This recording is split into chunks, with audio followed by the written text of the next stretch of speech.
श्री सच्चिदानंद सद्गुरु साईनाथ महाराज की जय। श्री सच्चिदानंद सद्गुरु भरद्वाज महाराज की जय। గురుదేవ దత్త. సద్గురు షిరిడి సాయినాథుని యొక్క సాన్నిధ్యంలో ఆచార్య ఎకరా భరద్వాజ మాస్టర్ యొక్క ఆశీస్సులతో ఈరోజు దావాదిగుంట గ్రామంలో ప్రతివారం ఆదివారం నాడు జరుగుతున్న ఈ సత్సంగ యజ్ఞంలో మనము మన సంస్కృతి అనే గ్రంథం ద్వారా భరద్వాజ మాస్టర్ గారు అనేక ఆచారాలని, సాంప్రదాయాలని, మన యొక్క సంస్కృతిని ఏ విధంగా దాన్ని అలవర్చుకోవాలో, దానిలోని అంతరార్థాన్ని ఏ విధంగా గ్రహించాలో అనేదే ఈ గ్రంథం యొక్క ప్రాశస్త్యం, ప్రాముఖ్యత. మన జీవన విధానానికి ఇది ప్రధాన సూత్రము ఈ గ్రంథం. గత వారం మనం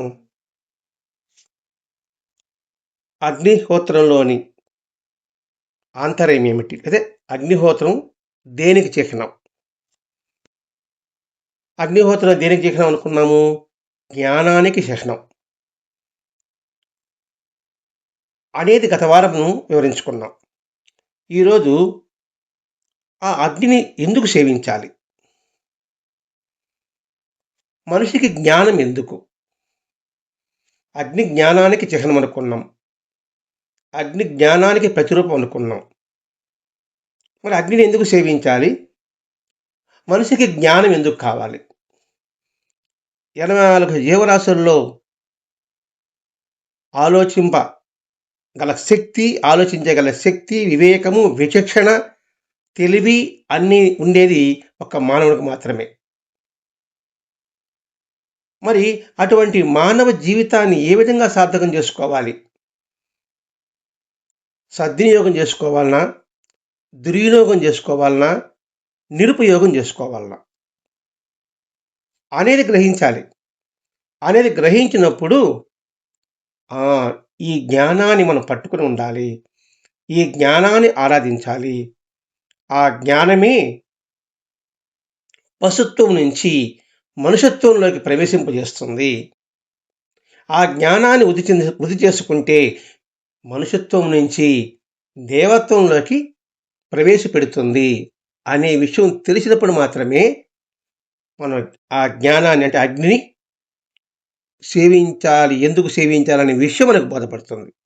మనం సాయిలామృత గ్రంథంలో బాబా ఎందుకు ధృని వెలిగించేవాడు, ఎందుకు అగ్నిని సేవించేవాడు, యావజ్జీవితం ఎందుకు దాన్ని నిర్వహించాడు, ఇలా చేయడంలో అంతరార్థం ఏమిటి అనే ప్రశ్న మనం గత వారం కూడా వివరించుకున్నాం. అంటే అగ్నిహోత్రాన్ని సేవించడం మన ప్రాచీన వైదిక సాంప్రదాయం. ఇది మనం మర్చిపోతున్నాం.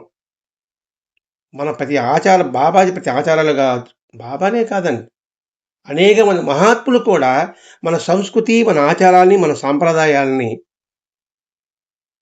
వెలికి తీసి మనకు అందించారు. అలాగే అగ్నిహోత్రం సేవించడం మన ప్రాచీన వైదిక సాంప్రదాయం. అందులో ముఖ్యంగా గృహస్థు అగ్నిహోత్రం చేయాలని వేదాలే శాసించున్నాయి. ఈ ఆచారం దాదాపు కొంచెం కాస్త మరుగున పడిపోతూ ఉంది. మరుగున పడిపోయినా కూడా ఆ మరుగున పడిపోయిన దానిని బాబా వెలికి తీశాడు. ఆ తర్వాత ధునివారాధ తీశారు, తర్వాత వెంకటేశ్వరం తీశారు, తర్వాత రాకాడి బాబా తీశారు. అంటే మనం మర్చిపోయే సాంప్రదాయాన్ని మనం గుర్తు చేసుకోవడానికి కోసమే ఈ మహనీయులు అవతరించిన అవతరణ. అందుకోసంగా ఆచరణ బ్రహ్మచారికి ఉండేవాడు ఎప్పుడూ కూడా తన గురువును అగ్ని రూపంగా, ప్రతిరూపంగా సేవిస్తుండాలని మన ఆర్ష సాంప్రదాయం చెప్పబడి ఉంది. అందుకు సాయిబాబా అగ్నిని సేవించడం యొక్క అంతరార్థం. చాలామంది ప్రశ్న, ఎందుకండి బాబా గుళ్ళో ధుని ఎందుకండి, అగ్ని ఎందుకండి, అగ్నిలో మనం కొబ్బరికాయలు వేయడం ఏంటి? ఎందుకంటే అది గృహస్థ యొక్క ధర్మం. మన పాతగా విధానాల్లో ఆహారం మొట్టమొదటి అన్నం వండుతానే అగ్నికి వేసేవాళ్ళు పెద్దవాళ్ళు. ఎందుకు వేసారో వాళ్ళకి తెలియదు. ఏదో వాళ్ళ పెద్దలు చెప్పారు, వాళ్ళ పెద్దలు చెప్పారు, వాళ్ళ పెద్దలు చెప్పారు. తర్వాత కాలాంతరంలో అది మరుగున పడిపోయింది. ఇప్పుడు బాబా దేవాలయంలో దుని వెలిగించడం వల్ల ఒక కడ్డీలు కావచ్చు, కర్పూరం కావచ్చు, కట్టిపుల్లలు కావచ్చు, అంటే మన చేత మనకు తెలియకుండానే, మనకు చెప్పకుండానే మన చేత గృహస్థ ధర్మాన్ని పాటింపజేసేయడానికి సాయిబాబా యొక్క అవతరణ. ఇంతకన్నా గొప్ప అవతరణలో ఉన్న అవతరణ ఇంకెక్కడ ఉంటుందండి? ఆయన యొక్క బోధ ఆయన యొక్క లీలలన్నీ చూడండి. ఇది బాబా యొక్క లీలలన్నీ కూడా పూర్ణుడైన గురువుని సహదేవత్వ స్వరూపంగా సేవించడమే మార్గము చెప్పున్నాడు. నా యొక్క స్థితి నా గురు యొక్క మహిమల్లే వచ్చిందన్నాడు. నిరంతరం అల్లా మాలిక్ అన్నాడు, అల్లా అచ్చాకరేక్ అన్నాడు. అంటే నిరంతరము గురువును స్మరించడమే, గురువే అన్ని రూపాలు, అన్ని దేవతా స్వరూపులుగా మనం భావించి ఆరాధించాలి అని చెప్పాడు. బాబా చేతుల లీలని ఇంచుమించు మనకు జాగ్రత్తగా గమనిస్తే కానీ మనకు అర్థం కాదు. అంటే ఇక్కడ పూర్ణుడైన గురువు ఆయనే సకల దేవత. పూర్ణుడైన గురువు ఎలా ఉంటాడు? అపరిమితమైన శక్తి కలిగి వాడు ఉంటాడు, అపరిమితమైన జ్ఞానం కలిగిన వాడు ఉంటాడు, అపరిమితమైన సమగ్రతను కలిగి ఉంటాడు, దేనిపైన ఆధారపడడు. ఇది పూర్ణుడైన గురువు యొక్క లక్షణం. దేని మీద ఆధారపడంటే అన్నీ తానే ఉంటాడు, సమస్తము తానే ఉన్నవాడు, ఎటువంటి లోపం లేనివాడు. వారిని మాత్రమే పూర్ణుడైన గురువు. అటువంటి గురువుని సకల దేవతా స్వరూపంగా మనం భావించాలి. అటువంటి గురువు ఈ లక్షణం ఎవరైతే ఉంటుందో, అపరిమితమైన శక్తి, అపరిమితమైన జ్ఞానము, అపరిమితమైన సమగ్రత, దేని మీద ఎవరి మీద ఆధారపడకుండే స్థితి, అంతా తానే కలిగినవాడు, ఎటువంటి లోపం లేనివాడు. ఎందుకు ఈయన్ని పదే పదే వివరించుకుంటున్నామంటే, ఈనాటి గురువులు చూడండి ఎలా ఉంటుందో. వాళ్ళకి పరిమితమైన శక్తి ఉంటుంది, కొంతమేరకే వారి మాట ఫలిస్తుంది. వారికి జ్ఞానం కూడా పరిమితమే. వారు ఇతరుల మీద ఆధారపడి ఉంటారు, శిష్యుల మీద ఆధారపడి ఉంటాడు. అందుకే శిశు చక్రం చేస్తాడు. ఇంకోటి, లోపం లేనివాడిగా ఉండడు. వాడిలో లోపం ఎప్పుడు ఉంటుంది, గుర్తించలేని విధంగా ఉంటుంది. అది జాగ్రత్తగా గమనిస్తే తప్ప మనకి ఆ లోపం మనకు కనపడదు. అంటే అటువంటి లోపాలను ఎంచడమేనా మన పని? అది తప్పు కదా. ఇతరులు తప్పులు చెప్పేవాడు తన తప్పు ఎరుగుడని చెప్పున్నారు కదా అని కూడా మనకి మా భావం రావచ్చు. ఇక్కడ పూర్ణుడైన గురువు సంగతి మనం మాట్లాడుకుంటున్నాం. అంటే ఎవరంటే వాళ్ళ గురువులు మనం పాదాక్రాంతులు కాకూడదు అనేదానికి వివరించుకుంటున్నాం. కాబట్టి పూర్ణుడైన గురువు లక్షణాలు మొట్టమొదటి చాలు. అపరిమితమైన శక్తి, అపరిమితమైన జ్ఞానము, ఎవరి మీద ఆధారపడిన స్థితి, ఈ మూడు పెట్టుకుంటే వాడు ఎటువంటి లోపము ఉండదు. సమస్తము తానే ఉంటాడు. సమస్తం అంటే ఏమిటి? అన్ని జీవులు, అన్ని ప్రాణులు అంతా కూడా తన రూపంగా చూస్తాడు. ఇంకా తన రూపంగా చూసేవాడికి ఇతరులు వేరే ఎలా భావం ఎలా ఉంటుంది? అటువంటి వాడు పూర్ణ గురువు. అటువంటి వాడిని సకల దేవతా స్వరూపంగా సేవించడమే మన మార్గం.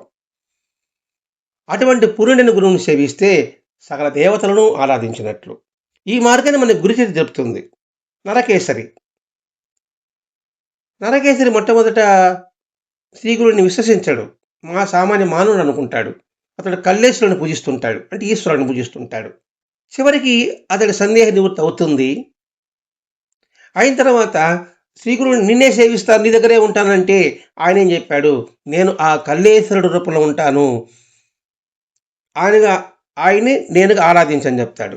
అలాగే దీపకుడు వేదధర్ముడు నిత్యము కాశీకి వెళ్ళినప్పటికీ కూడా నిత్యము కాశీ విశ్వనాథుడు భావంతో వేదధర్మును పూజించినప్పుడు సాక్షాత్ మహావిష్ణువు వస్తాడు, పరమశివుడు వస్తాడు. అలాగే మేఘుడు బాబా చరిత్రలో సాయిబాబాని శివుడిలాగా శివుని యొక్క స్వరూపంగా ఆరాధిస్తారు. అందుకని ఈ గురువు యొక్క ప్రాశస్త్యమును తెలపడానికి కోసమే షిరిడీ సాయినాథుడు గురుచరిత్రని పారాయణ చేయమని ప్రోత్సహించారు, చేయించారు కూడా. కుషాబాబు దగ్గర 2 నిమిషాలు పారాయణ చేయించారు. సాటి దగ్గర చేయించాడు. హేమత్ పంత్ 40 సంవత్సరాలుగా పారాయణ చేస్తున్నప్పటికి కూడా, ఒరేయ్ నువ్వు యాంత్రికంగా చేస్తున్నావురా, కాబట్టి ఆ యాంత్రికలో నుంచి నువ్వు సజీవంగా పారాయణ చేయని హేమత్ పంత్కి బోధించాడు. అది ఏది చెప్తుంది? గురువు యొక్క ప్రాశస్త్యం. గురువు అంటే అగ్ని, అగ్ని అంటే జ్ఞాని. పార్శీ మతంలో కూడా ఆ అగ్నిని భగవత్ స్వరూపంగా కొలవబడుతుంది. కారణం ఏంటంటే అగ్ని అనేది ప్రధాన దైవంగా, ప్రధాన భగవత్ స్వరూపంగా అటు పార్శీ ధర్మంలో కావచ్చు, ఇటు హిందూ ధర్మంలో కావచ్చు పూజింపడం జరుగుతుంది. అందుకే ఈశ్వరుని అగ్ని స్వరూపుగా ఆరాధిస్తారు. వేదాలు అగ్నికి అత్యంత ఉన్నతమైన స్థానాన్నిచ్చి గౌరవించాయి. అందులో మొట్టమొదటి ఋగ్వేదం. ఋగ్వేదంలో మొట్టమొదటి శ్లోకం అగ్నిమిలే పురోహితం అనే దాంతోనే ప్రారంభమవుతుంది. అంతేకాకుండా అగ్నికి ప్రతిరూపం ఏమిటి? సూర్యుడు. అందుకని ఆ సూర్యుని కూడా ప్రత్యక్ష నారాయణుడిగా ఆరాధించడం మన సనాతన ధర్మము. అందుకని తాను నిర్వహించే అగ్నిహోత్రాన్ని సేవించడానికి ఆయన ఎన్నడూ షిరిడీ విడిచి ఎక్కడికి వెళ్ళలేదు. ఒకవేళ సమీపంలో నీమ్గామ్ రహటా గ్రామాలకు వెళ్ళినా రాత్రి అయ్యేటప్పటికి షిరిడీకి చేరిపోయేవారు. అంటే ఎంత ప్రాముఖ్యత ఇచ్చారు దానికి? అంటే ఇక్కడ చూడండి, ఇక్కడ క్రమ విధానం. దేనైతే గురు స్వరూపంగా చూస్తున్నాడో ఆ గురువు నిరంతరం స్మరించాలి, ఆరాధించాలి. ఎటువంటి పరిస్థితుల్లో ఎక్కడ వెళ్ళినప్పటికీ కూడా తిరిగి గురు సన్నిధికి చేరాలి అనేది ఇక్కడ మనకి బాబా స్పష్టంగా చెప్తున్నాడు. ఒకసారి పక్క గ్రామంలో కలరా వ్యాధి వచ్చింది. అప్పుడు కట్టెలు బండి ఆ ఊర్లోంచి ఈ ఊళ్ళోకి రాకూడదు అనే నిషేధం ఉండేది. ఇప్పుడు మన కరోనా వచ్చినప్పుడు ఆ పక్క ఊరు మన ఈ ఊరికి రాకూడదు, ఈ ఊరు ఆ ఊరికి పోకూడదని మన నియమాలు పెట్టుకున్నాం. ఊరేం సంగతి అంతే, ఈ మన వీధిలో వాళ్ళు ఇంకొక వీధిలో పోకూడదు అనేసి కర్రలు కట్టుకున్నాం కదండి మన సూళ్ళూరుపేటలో కూడా. అప్పుడు బాబా ఏం చేశాడు? ఆ కట్టెల బండి తీసుకొచ్చేసి దునికి వేసుకున్నాడు. నిత్యము ఆయన భిక్షకు వెళ్ళేవాడు. వెళ్ళి మసీదు రాగానే మొట్టమొదటి దునికి అర్పించేవాడు. ఆ తర్వాత ఆయన భుజించేవాడు. అదే కృతజ్ఞతాభావం అంటే. ఎందుకంటే భగవంతుడు మనకిచ్చాడు, అది స్వీకరించినప్పుడు కృతజ్ఞతగా భగవంతుని ఆయన ఇచ్చింది ఆయన సమర్పించడమే అనే విధానాన్ని మనకి ఇక్కడ అలవాటు చేసుకోమని తను ఆచరించి చూపిస్తున్నాడండి. ఇక్కడ ఈ అగ్ని సేవించడంలో మరొకటి ఉంది, మరొక సందేశం కూడా ఉందట. అగ్ని భగవత్ స్వరూపం అనే విశ్వాసం సంపూర్ణంగా ఉంటే, దాన్ని సేవించే రహస్యంగా తెలుసుకుంటే, అప్పుడు భక్తుని పట్ల అగ్ని ప్రత్యేకమైన ఎరుగుతో ప్రవర్తిస్తుంది. ఒకటి, అగ్ని దైవ స్వరూపమని విశ్వాసం సంపూర్ణంగా ఉండాలి.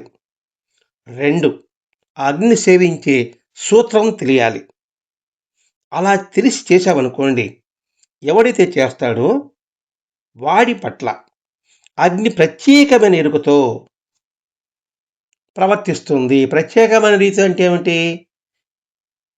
ఈ భావం లేని వాడిని కాల్చిపారేస్తుంది, ఈ భావం ఉన్నవాడిని కాపాడుతుంది. దానికి ఉదాహరణ ప్రహ్లాదుడు. ఇక్కడ అగ్ని దైవస్వరూపం విశ్వాసం సంపూర్ణంగా ఉండాలంటే ఏమిటి భావం అంటే ఏమిటి? ఈ సృష్టికంతా కారణభూతుడు అగ్నిస్వరూపమే. ఈ అగ్ని వలనే ఈ ప్రకృతి అంతా కూడా స్థితికారకుడుగా ఉంటున్నాడు. ఆ స్థితికారకుడు ఉన్నప్పుడు ఆ స్థితిలో కూడా నేను ఒక భాగము. అప్పుడు నేను ఒక భాగమే అనుకున్నప్పుడు నన్ను అతడేం చేయగలడు? తన వాడిగా తీసుకుంటాడు కదా అనేది విశ్వాసం అండి. బాగా గమనించాలి ఇక్కడ. అగ్ని దైవస్వరూపమని విశ్వాసం సంపూర్ణంగా ఉంటే అన్నాడు. వాడు మనవాడే అనుకున్నప్పుడు మనకెందుకు హాని చేస్తాడు? వడ్డించేవాడు మనవాడైతే చివర ఉన్నవాడు వచ్చి మనకు వడ్డిస్తాడు కదండి. మనవాడైనప్పుడు రే నాకు వాడేరా, నాకు గారేరా అంటూ కూర్చుంటాం. మానవం నన్ను గుర్తుపెట్టాడు, వాళ్ళ పట్ల నాకు విశ్వాసం ఉంది, వచ్చి నాకు రెండు గారెలేస్తాడు, 2 వడలేస్తాడు. రెండోది, సేవించే రహస్యం ఉన్నాడు. ఎలా సేవించాలి? ఈ లోకమే ఒక అగ్ని స్వరూపం. బాగా గమనించాలండి. భూమి కూడా అగ్నే. భూమి కూడా అగ్ని స్వరూపమే. చూడండి, భూమిలో కూడా వేడి ఉంటుంది చూడండి. భూకంపాలు వస్తుంటాయి కదండి. భూమి నుంచి లావా వస్తుంది కదండి. ఇప్పుడు వర్షం భూమిలో పడింది, అది ఇంకింది, లోపల అగ్ని ద్వారా విత్తనం మొలకెత్తుతుంది. ఆ మొలకెత్తిన ఆహారం అవుతుంది. ఆ ఆహారం పురుషుడు తింటున్నాడు. పురుషుడు తిని వీర్యం ద్వారా మళ్ళా జీవోత్పత్తి జరుగుతుంది.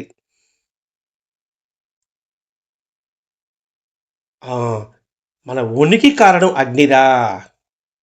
నేను మనిషిగా పుట్టానంటే దీని వెనక ఇంత కథ జరిగింది. కాబట్టి అగ్ని యొక్క స్వరూపాన్ని నేను అని అది తెలుసుకుని ఆ అగ్నిని సేవించగలిగితే, ఆ భావంతో సేవిస్తే ఆ భక్తిని పట్ల అది ప్రత్యేకమైన ఎరుగతో ప్రవర్తిస్తుందని చెప్పాడు. దానికి ఉదాహరణగా ప్రహ్లాదుడు చెప్పుకున్నాం. అందుకే బాబా దీపావళికి నీటితో దీపాలు వెలిగించాడు. దీనిలో కట్టెలు సవరిస్తున్నప్పుడు ఉన్నటువంటి ఆ దీనిలో చేయి పెట్టాడు. ఎందుకు చేయి పెట్టాను బాబా? ఒక భక్తుడి కొడుకుని నేను కాపాడాను. బాబా చెక్కి అక్కడ కాలింది, మన దృష్టిలో కాలింది. ఆ బిడ్డని కాపాడేటప్పుడు తను చేయి పెట్టాడు. తనకేం అంటే బాహ్యంగా కాలింది, ఆంతరికంగా అతను కాలలేదు. బలవంతాన్ని బాబా వెనక్కి లాగినాడు. ఏదో కారణం అడిగితే నేను రక్షించడానికి దాన్ని అలా చేశానని బాబా చెప్పాడు. అంటే ఆ భక్తుడు ఏ భావంతో అక్కడ బాబాను స్మరిస్తూ అచ్చోటి ఎక్కడ ఉండవు. మనం బాబా చేయి కాలింది, అక్కడ భక్తుడికి కాపాడబడ్డాడు. అక్కడ భక్తుడు ఎవరు? ఒక భక్తుడు, భక్తురాలు, ఇది భార్యాభర్తలు. భర్తకు అనారోగ్యము, భార్య కొలిమి వేస్తుంది. కొలిమి వేస్తున్నప్పుడు ఒడిలో బిడ్డున్నాడు. అంటే ఏంటి? ఆ పని చేస్తే కానీ వాళ్ళకి తిండి దొరకదు. రెక్కాడితేనే డొక్కాడదని సామెతలాగా ఇలా చేస్తూ ఒక పక్క తన భర్తను గమనిస్తూ ఉంది. అంటే ఇక్కడ గమనించడం ధర్మం. ఆడ భర్త కేకేశాడు, ఆరోగ్యం సరిగా లేక. వెంటనే తన ఒడిలో బిడ్డ ఉన్న సంగతి మర్చిపోయింది. అంటే ఇక్కడ తను చేసే ధర్మం భగవత్ స్వరూపంగా భావింపబడింది కాబట్టి ఆ భక్తురాలి యొక్క బిడ్డను అగ్ని కాపాడింది అనేది ఇక్కడ మనం సూక్ష్మంగా తెలుసుకోవాలండి. చాలా జాగ్రత్తగా. బాబా చేయి కాలేంది, కానీ బిడ్డ ఆడ రక్షింపబడ్డాడు. ఆ బిడ్డ ఎవరిది? ఒక భక్తురాలి బిడ్డ. ఆ భక్తులు ఎలాగుంది? తన గృహస్థ ధర్మమే భగవత్స్వరూపంగా భావించబడి అక్కడ సేవ పనిచేస్తుంది కాబట్టి. ఇది కొంచెం బాగా క్షుణ్ణంగాలిస్తే సులభంగా అర్థమవుతుందండి. అందుకని అగ్నిని అందుకు సేవించాలి. దాన్ని మన ప్రహ్లాదుడు స్పష్టంగా చెప్పు. ప్రహ్లాదుడు చాలామంది పెరిగి పురాణం కథలో కావచ్చు, ఏదో ఒక రాఘవేంద్ర స్వామి జీవితంలో కూడా కావచ్చు, అన్నం వండుతా అంటే ఆ బాండల్లో ఆ పిల్లవాడి పడిపోవడం, తర్వాత రక్షింపబడడం. రాఘవేంద్ర స్వామి కావచ్చు, భక్త శ్రీయాల్లో ఉంది, మంజునాథ్ సినిమాలు, మంజునాథ్లో కూడా కనబడుతుంది కొన్ని కొన్ని మహాత్ముల యొక్క జీవిత కథలో కూడా. ఈ కథే ఈ విధంగానే హజరత్ ఖాజా మొయిద్దీన్ చిస్తి అనే ముస్లిం మహనీయుడు ఒకసారి మన దేశానికి వచ్చాడట. వస్తే అందరూ అగ్నిని పూజిస్తున్నారు, అంటే యజ్ఞయాగాలు చేస్తున్నారు. మీరు ఎంతకాలం చేస్తున్నారు? చాలా కాలంగా చేస్తున్నాం యజ్ఞం అన్నారు. అటుది మీ పిల్లవాడిని అగ్నిలో పడవేస్తే అతడిని ఆ అగ్ని కాల్చకుండా ఉంటుందా అంటే వాళ్ళందరూ భయపడ్డారు. నిజమే, కాల్చేస్తుందని వాళ్ళ భయం. ఆ ప్రశ్నకు అందరూ హిందువులు నిరుత్తరులయ్యారు, అంటే ఆశ్చర్యపోయారు, భయపడ్డారు. అప్పుడు ఆయన అన్నాడు, భగవంతుడిపై మీ పూర్ణ విశ్వాసం ఉంటే అగ్ని మిమ్మల్ని ఏం చేయదు, ఆ పిల్లవాడిని ఏం చేయడు. చూడనంటూ ఆ పిల్లవాడిని చూసి గబగబ పోయి అగ్నిగుండంలో దిగేశాడు, అంటే యజ్ఞగుండంలో దిగేశాడు. దిగతానే వాళ్ళిద్దరు కనబడలేదు. కొంతసేపటికి ఆ పిల్లవాడిని చూసుకుని మళ్ళీ అగ్నిగుండం నుంచి బయట వచ్చాడు. అంటే దీని అర్థం ఏంటి? యజ్ఞయాగాలు చేస్తున్నారు, వారికి సంపూర్ణ విశ్వాసం లేకపోవడం వల్ల అయ్యో కాలిపోతామేమో అని వాళ్ళకి అనిపించింది. అగ్నిని సేవించే ఒక రహస్యం అవగాహన లేకపోవడం వల్ల వాళ్ళు భయపడ్డారు. దీన్ని కూడా బాబా నిరూపించారు కదండి. అన్నం ఉండేటప్పుడు గుండెలు తన చేయి పెట్టి కలిపాడు కదా,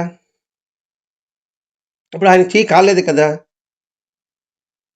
ఒకసారి ఊరి బయట గడ్డివాము అంటుకుంటుంటే చుట్టూ అనేక గడ్డివాములు ఉంటే ఆయన పోయి ఒక గీత గీసి అన్నప్పుడు ఆ గడ్డివాము మాత్రమే కాలింది, మిగతా గడ్డివాములంతా కాలేదు కదా. అంటే ఏమిటి? తన గురువును సేవిస్తున్నాడు, తన గురువు ప్రతిరూపంగా భావిస్తున్నాడు కాబట్టి శిష్యుడి యొక్క అభిష్టాన్ని నెరవేర్చడమే గురువు యొక్క విధి. అందుకని ఆ ప్రకృతి వారి యొక్క మాటను శిరసా వహిస్తుంది. బాబా షిరిడి సటకతో భూమిలోంచి కొట్టాడు, అక్కడి నిప్పు వచ్చిందా లేదా? ముందు చెప్పుకున్నాం, భూమి కూడా అగ్ని స్వరూపమే అని. కాబట్టి భూమిలో నుంచి కూడా అగ్ని వచ్చిందా లేదా? ఇంకా కొంచెం జాగ్రత్తగా మనం ఆలోచిస్తే అగ్నిహోత్రానికి ఒక గొప్ప తాత్వికమైన అర్థం కూడా మనకు స్ఫురిస్తుందట. అగ్ని నిప్పేం చేస్తుంది? భూమిపై ఉన్న సకల పదార్థాలను కూడా దహించి విభూతిగా మారుస్తుంది. అంటే దీని అర్థం ఏమిటి? ఏ వస్తువు ఏమైనా కూడా విభూతిగా మారుతుంది అంటే ఈ సృష్టి అంతా కూడా, ఈ సకల జీవ ప్రాణి కూడా అంతా కూడా ఏమి చేసినా ఎప్పుడు చేసినప్పటికీ కూడా అదిలో విభూతిగా మారుతుంది అనే సత్యాన్ని నువ్వు గుర్తించు. ఒకటి. రెండు, మన కడుపులో కూడా జీర్ణశక్తి రూపంలో జఠరాగ్ని ఒకటి ఉంటుంది. మన తినే పదార్థాలన్నీ కూడా అది పచనం చేసి మనకి పోషక పదార్థాల నుంచి రక్తంగా మార్చి మన దేహధాతువులకంతా పంపించి మిగిలిన చెత్త పదార్థాన్ని బయట విసరింపజేస్తుంది కదా. అందుకోసమైనా నువ్వు అగ్నిని సేవించాల్సిన అవసరం ఉందా లేదా? ఆ వేడేళ్ళ మనిషి లేకపోతే వాడి శవం అవుతాడు. మనలో వేడైతే మన శవమే కదా అవుతామండి. కాబట్టి మనలో ఇలా జీవించడానికి, మాట్లాడడానికి, చూడడానికి, నడవడానికి, వినడానికి అన్నిటికీ లోపల అగ్ని యొక్క ప్రజ్వలిస్తుంది కాబట్టి, అది జరుగుతుంది కాబట్టి మనం అగ్ని పూజించాలి. మన బ్రతుకి ఆధారం అదే కదండి. అది ఇక్కడ చెప్తున్నాడు. ఇక్కడ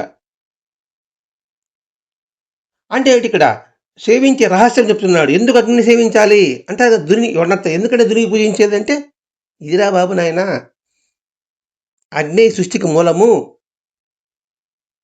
మన స్థితికి అదే కారణము, మన లయానికి కూడా అదే కారణము. చచ్చిపోతే కాల్చడానికి నిప్పే కావాలి కదా. బాగా స్థితికి అర్థమవుతుందండి. పుట్టుకి అదే కావాలి, స్థితికి అదే కావాలి, చివరికి చనిపోయినా అదే కావాలి. మరి అటువంటి అగ్నిని మనం ఆరాధించడంలో తప్పేముంటుందండి? ధర్మం అది.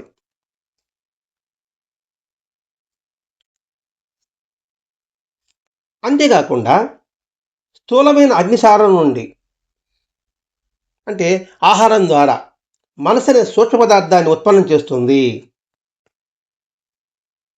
మనసు అనే సూక్ష్మ పదార్థాన్ని తయారు చేస్తుంది. బతుకుంటే కదండి మనసు అనేది ఒకటి ఉంటుంది, ఆ మనసు అంటూ ఉంటుంది. అందుకే ఆహార శుద్ధి ఉంటే మనశుద్ధి కలుగుతుంది అన్నారు. ఆహార శుద్ధి అంటే పవిత్రమైన, శ్రేష్టమైన, ధర్మబద్ధంగా సంపాదించిన ఆహారాన్ని తీసుకోవడం అని అర్థం. అలా నియమనిష్టలతో కూడిన ఆహారాన్ని, సాత్విక ఆహారాన్ని తీసుకుంటే మనసు నిర్మలంగా మారి జ్ఞానం పెరుగుతుంది. ఇది ప్రత్యేకంగా మన మన మన కంటి ఎదురుగా చూస్తూనే ఉంటామండి. మనం ఒకరింటికి ఆహారానికి వెళ్ళినప్పుడు వాడి ప్రీతిపూర్వకంగా, ఇష్టపూర్వకంగా, ప్రేమపూర్వకంగా చద్ది నీళ్ళు పెట్టినా, చద్ది ముద్దలు పెట్టినా మనసు ప్రశాంతంగా ఉంటుంది. ఇంకోటి పేరు ప్రఖ్యాతం కోసంగా సకల తినుబండారాలు పెట్టి, రకరకాల పదార్థాలు పెట్టినా, తిట్టుకుంటూ పెట్టినా అప్పుడు మనసు ప్రశాంతంగా ఉంటుందా? అశాంతిగా ఉంటుంది. నిర్మలంగా పెట్టే ఆహారమే ఆహార శుద్ధి, సాత్విక ఆహారము. అటువంటి ఆహారం తిన్నవాడికి మనసు నిర్మలంగా ఉంటుంది. అది ఒక రకమైన అగ్ని. ఎప్పుడైతే నిర్మలంగా ఉంటుందో వాడిలో వివేకం మేల్కొంటుంది. ఆ మేల్కొనడం సూక్ష్మమైన అగ్ని. మనసులో మనశుద్ధి కలిగినప్పుడు వివేకమైన సూక్ష్మమైన అగ్ని తగులుకుంటుంది. అప్పుడేమవుతుందంటే ఆ వివేకము ఇంద్రియాల ద్వారా వచ్చే అనుభవాలన్నీ కూడా వాడు ఆలోచిస్తాడు కదా, మరి ఇదంతా భ్రాంతిరా, వ్యామోహాలరా అని తెలుసుకొని ఆ భ్రాంతిని, ఆ వ్యామోహాల్ని దహించేసేసి ఇది వివేకం అనే అగ్నితో ఎప్పుడు దహించేస్తాడో బూడిద ఏర్పడుతుంది, తెలుపు ఏర్పడుతుంది. ఆ తెలిపే వైరాగ్యం అని చిత్తశుద్ధి. ఆ చిత్తశుద్ధి కలిగినప్పుడు ఆత్మజ్ఞానం కలుగుతుంది. మనలో జ్ఞానం రావడానికి కారణం ఏమిటి? ఇంతకుముందుటికి ఇప్పటికీ మన యొక్క భావాలలో తేడా కనపడుతుంది. మరి దీనికి రావడానికి కారణం ఏమిటి? ఎవరో మాస్టర్ గారు చెప్పారు సత్సంగం వల్ల. ఓకే, మాస్టర్ గారు సత్సంగం చెప్తున్నారు. మాస్టర్ గారు సత్సంగం చెప్తున్నప్పుడు ఆ మాటలు ఎక్కడి నుంచి రావాలి? నోటి ద్వారా నుంచి రావాలి. నోటి ద్వారా రావడానికి కారణం లోపల గాలి. ఆ గాలి ఉత్పన్నం కావాలి. ఆ ఉత్పన్నం కంటే లోపల ఒక వేడి కావాలి. ఆలోచించాలండి, మెల్లగా ఆలోచిస్తే సరిపోతుందండి. మరి అటువంటి అగ్ని ద్వారానే ఆయన మాట వచ్చింది. ఆ వాక్కు మనలో అజ్ఞానాన్ని కాల్చివేసింది. చూడండి ఎంతటి తిరగాల్సి వస్తుందో. అజ్ఞానాన్ని కాల్చివేసింది. ఆ కాల్చివేసిన వాడు కదా ఇప్పుడు అంతో కొంతో మన యొక్క భావాలు సరిచేయబడుతున్నాయి. అదండి ఇక్కడ వివేకమైన సూక్ష్మ అగ్ని మేల్కొంటుంది. దానివల్ల ఇంద్రియాల ద్వారా వచ్చే అనుభవాలన్నీ కూడా ఇది భ్రాంతిరా, వ్యామోహమురా అని దాన్ని దహించి వేస్తుంది. తద్వారా వైరాగ్యమైన చిత్తశుద్ధి కలుగుతుంది. ఆ కలిగినప్పుడు ఆత్మజ్ఞానం ఉత్పన్నమవుతుంది. వీటన్నిటికీ కారణం అగ్ని. అగ్ని అంటే జ్ఞానం, ముందు చెప్పుకున్నాం. అగ్ని దేనికి చిహ్నము? జ్ఞానానికి చిహ్నము అని. అందుకని అగ్నిని సేవించాలి. ఇప్పుడు మన శరీరంలో ఉండే ప్రతి ఒక్క ధాతులు 72,000 నాడులు అంటారు కదండి, అందులో నుంచి ఉత్పన్నమవుతుంది అగ్ని. అదే శుక్ల శోణితం ద్వారా ఉత్పన్నమవుతుంది. అదే మన జన్మకి కారణమవుతుంది. తద్వారా అనేక సంతతికి ఉత్పన్న శక్తి కూడా ఆ అగ్నికే ఉంది. దాని వలన పైన చెప్పిన ఆకలి, వివేకమైన అగ్నులు ప్రకృతిలో కొనసాగుతున్నాయి. తద్వారా ఎన్నో ఏర్పడుతున్నాయి. అలాగే మనస్సు అనే అగ్ని ఇంద్రియాల నుండి విజ్ఞానము, ధర్మ విజ్ఞానాన్ని ఉత్పన్నం చేస్తుంది. వీటిలో ఈ పంచాగ్నులు 5 అగ్నులు ఉంటాయి అని చెప్తున్నాడండి. ఆ 5 యజ్ఞాలు పురాణాలు చెప్తారు. కావ్యాల ప్రకారంగా పంచాగ్ని ఉంటారండి. ఒకటేమో ఆత్మలో రగిలే జ్ఞానాగ్ని. మనం ఇంతకుముందు చెప్పుకున్నాం. ఆహార శుద్ధి ఉంటే మనశుద్ధి కలుగుతుంది. ఆ మనశుద్ధి కలిగినప్పుడు వివేకం మేల్కొంటుంది. ఆ వివేకము సూక్ష్మమైన అగ్ని. ఆ సూక్ష్మమైన అగ్ని ద్వారా ఇంద్రియానుభవాలంతా కూడా ఎవరైనా భ్రాంతిరా నాయన, దీని పట్ల వ్యామోహం ఉండకూడదు, ఆ వ్యామోహం దహింపజేస్తుంది అని చెప్పుకున్నాం కదండి. అది ఆత్మలో రగిలే జ్ఞానాగ్ని. రెండో అగ్ని పాదాల్లో కాలాగ్ని. చూడండి, మన అరికాలు చూడండి, వేడి తగ్గితే ఏమవుతాం మనం? ఆ వేడిలో ఉండే మనకి శక్తి వస్తుంది. ఆ శక్తి మన నిలబెడుతుంది. మన దేహంలో ఉండే శక్తి అంతా తల నాడు నుంచి శక్తి అంతా ఎక్కువగా పాదాలనే కేంద్రీకృతమై ఉంటాయండి. అందుకని పాద నమస్కారం చేసుకుంటారు. ఆ పాద నమస్కారం వాళ్ళ పాదాలు తాకడం వల్ల వాళ్ళ బటన్ వేల్లో ఉన్న శక్తి మన చేతి వేళ్ళకు ప్రసరించి మనల్ని శక్తివంతులను చేస్తుంది. ఇటు శారీరకంగా, ఇటు అంతరాత్మకంగా కూడా. అందుకని పాద నమస్కారంలో తాకమని పెద్దలు తాకమని చెప్తారు. అందుకని పాదాల్లో కూడా కాలాగ్ని ఉంటుంది. మూడోది కడుపులో క్షుద్ధాగ్ని, ఆకలి. నాలుగోది హృదయంలో శీతాగ్ని. అంటే శీతాగ్ని అంటే ఏంటి? చల్లదనం. అగ్ని కూడా చల్లదనమే. అది మహాత్ములలో సాయినాథులో మనకు మహాత్ములంతా కనిపిస్తుంది. నేత్రాలు, కళ్ళల్లో క్రోధాగ్ని. మనం కొట్టలేకపోతే తినలేకపోవచ్చు, కానీ కళ్ళలో చూడండి ఎలా ఉంటుందో కోపం, అగ్ని. దహించి వేస్తామంటే అటు తీరాల చూస్తున్నావు అంటావు. దీనికి మనకు ఒక ఋషి ఉన్నాడు, కౌశికుడు. కళ్ళతో చూస్తేనే ఆ ఒక పక్షి కాలి కింద పడిపోయింది కదండి. ఈ పంచాగ్నులు కూడా సృష్టి మొత్తం ఇలాంటి అగ్ని యజ్ఞాల పర్యవసానమే. సృష్టి మొత్తం కూడా ఇలాంటి అగ్ని యజ్ఞాల పర్యవసానమే. ఒకటి ఆత్మలో రగిలే జ్ఞానాగ్ని, పాదాల్లో కాలాగ్ని, కడుపులో క్షుద్ధాగ్ని, హృదయంలో శీతాగ్ని, నేత్రాల్లో క్రోధాగ్ని. ఇదే యజ్ఞాల పర్యవసానమే. ఆ ప్రాశస్తమే ధుని యొక్క పరమార్థమై ఉండవచ్చు అని చెప్పాడండి. అందుకని ఇక్కడ ధుని, అగ్నిని ఎందుకు సేవించాలి అనే విషయం చెబుతుంది. అంటే జీవుడు ఏ అగ్ని నుంచి వచ్చాడో ఆ అగ్ని చివరికి అతన్ని తీసుకుపోతాయి. అందుకని అగ్ని సేవించాలి. అంటే జీవుడి యొక్క జన్మకి, జీవుడి యొక్క ఎదుగుదలకి, స్థితికి, జీవుడి యొక్క మృత్యువుకి, జీవుని ఆ తర్వాత ఊర్ధ్వలోకాలకి తీసుకోవడానికి కారణము కూడా అగ్ని అని ఇక్కడ మనకి తెలియజేయబడుతుంది. ఆ భావంతో అగ్నిని సేవిస్తే ఆ అగ్ని మనకి శ్రేయస్సు కలిగింపజేస్తుంది. దానికే మనకు ఒక శ్లోకం చెప్తారండి. పూర్ణమిదం పూర్ణం అనే శ్లోకం ఉంది కదండి. అంటే శాంతి మంత్రంలో ఉంటుంది. పూర్ణమదః పూర్ణమిదం పూర్ణమదః పూర్ణమిదం పూర్ణాత్ అనే శాంతి శ్లోకం మంత్రం ఒకటి ఉంటుందండి. అంటే ఏంటి? సున్నాలో నుంచే సున్నా పుట్టింది. ఆ సున్నాలో నుంచి మన సున్నా తీస్తే మళ్ళీ సున్నానే వస్తుంది. ఉండేదంతా కూడా సున్నానే, పూర్ణమే. అంటే ఏంటి? ఉన్నది ఒకటే, రెండు కాదు. అదే అద్వైత భావం తెలియజేస్తుంది.